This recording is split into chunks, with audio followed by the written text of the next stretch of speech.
тартуулун аныктай турган балдардын билими жана тарбиялоо эсептелет. Өксүктөрүбүз көп, бирок ошону чечүүнүн жолунда өтө натыйжалуу иштеп бара жатабыз. Дагы жасай турган жумушубуз көп. Кийинчерээк бул эми бизде теңдештирүү саясаты менен мугалимдерге натыйжа береби, бербейби, биз айлык төлөп келгенбиз. Азыр айлык төлөгөндө анын ичинде белгилүү бир проценти баланын жетишкендигине жараша төлөө системасы киргизилет, азыр иштелип жатат. Эмне үчүн дегенде бул мотивация. Мунун баардыгы санариптик жана жасалма интеллект технологиясын пайдалануу менен биз мына ушул күндөрү көрсөттүк.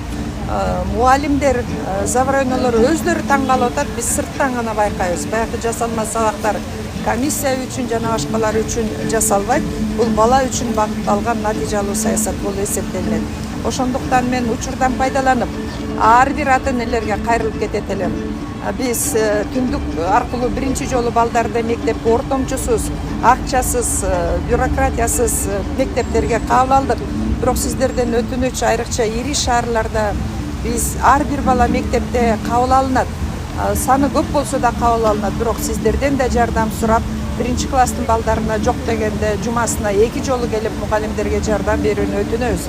Ошол эле учурда жалпы билим берүү системасы оор жана жооптуу жаңы системага өтүп жатканда ар тараптан психологиялык, моралдык колдоо көрсөтүүңүздөрдү өтүнөбүз.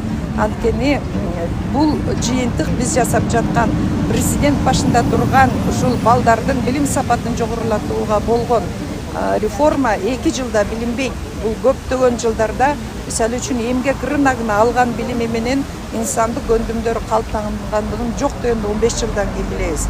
Биз сөзсүз кемчиликтер кетет. Анткени бул жолдо биринчи жолу басып өтөбүз, бирок кемчиликтерди ошол басып баратып оңдогонго тез арада жокко чыгарганга биз аракет кылабыз. Ошондуктан ардактуу мугалимдер, кесиптештерге ийгилик каалайм. Жаратмандык жана чыгармачылык жигердүү иштерди алып барууну мен сиздерге өтүнөм. Рахмат.